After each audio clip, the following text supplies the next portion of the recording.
Hi, my name is Matthew Eric, and I'm a bit interested in getting into the sport of cycling. I'm also a materials engineer, so I'm kind of a nerd when it comes to knowing how things work and the history of things. Here I am today in beautiful San Luis Obispo, about to interview a professional bike enthusiast named Brett Wagner, who's going to give me a little information about the history and the materials concepts of cycling. So Brett, why get into cycling? I like bikes, you know, it's sweet, it's fun, all the chicks dig it. Are there any benefits to riding bikes as opposed to, you know, cars or other forms of transportation? Oh yeah, like totally man. Actually, one of the coolest things about biking is the efficiency is safe in the environment. Did you know if you burn 1 liter of gas, it's equivalent to 2.3 kilograms of CO2 emissions? Wow. You want to hear another cool fact?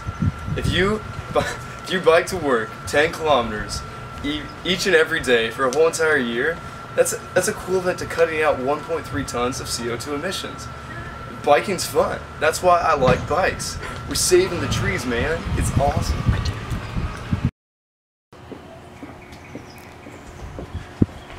Welcome to my world of bikes. What you might be saying right now is, Brett, look at all the colors of your bikes. But what I say is, look at all the materials of my bikes. Alright, Brett, so you were telling me first materials were made out of wood. Why not wood anymore? Well, actually, I'm going to do a demonstration here. Pretty much why we don't use wood anymore. It's because it breaks easily. I mean, it's just simple as that.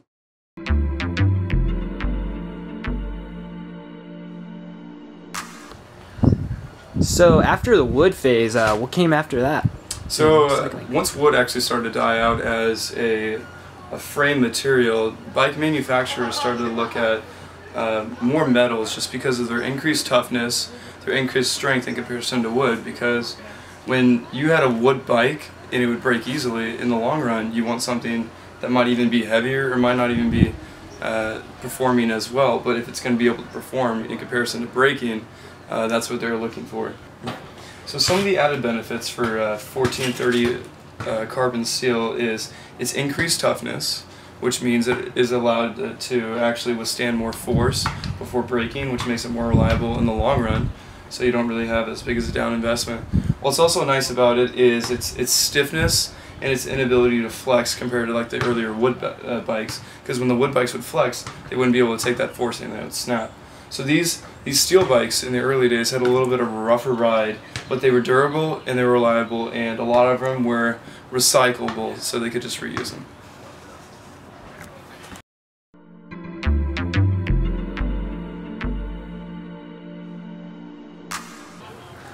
So Brett, after steel, what comes next in the progression of materials in cycling production? So the next progressive material for bicycle frames is aluminum.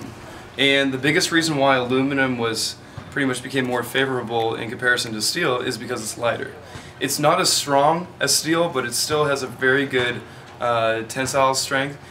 It's stiff, so the bending in it is pretty minimal, and when it actually does crack. But the lighter weight is what I said makes it more favorable for riders today. Another cool thing about aluminum in comparison to steel is it oxidizes at a slower rate. So when it comes into contact with environmental factors like rain, you know, cold weather and stuff, it won't degrade as fast over time, and it's pretty much usable for a longer period of time, which is cool. Aluminum actually is pretty much your everyday bike for most people. A lot of people are kind of moving away from steel, maybe looking at carbon fibers as an everyday bike, but carbon fiber still has a pretty expensive tag on it. So the everyday bike that people are still kind of looking towards and seeing is, oh, I can use this pretty much in all applications, is aluminum, because of its lightweight and its decent strength.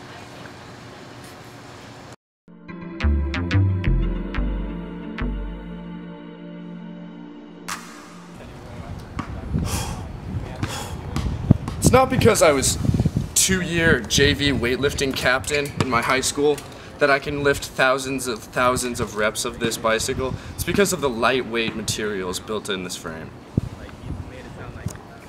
So, Peter Pedelson. Just call me PP. Okay, PP. I have a question about carbon fiber right now. Shoot. And I just kind of want to know the comparisons between the strength of aluminum, steel, and carbon fiber. So, carbon fiber has a higher yield strength. Okay. It means it's basically stronger than, well, it is. It's much stronger than both steel and aluminum. In fact, it's over 7 times stronger than steel if the force is applied to the two frames in the same direction. Okay. And also, it's 15. Did you hear that? 15. 15? 15 times stronger than aluminum. 15 times. 15 times stronger than aluminum when the force is applied in the same direction. With that being said, it's also very expensive, so a lot of people do not prefer to ride this.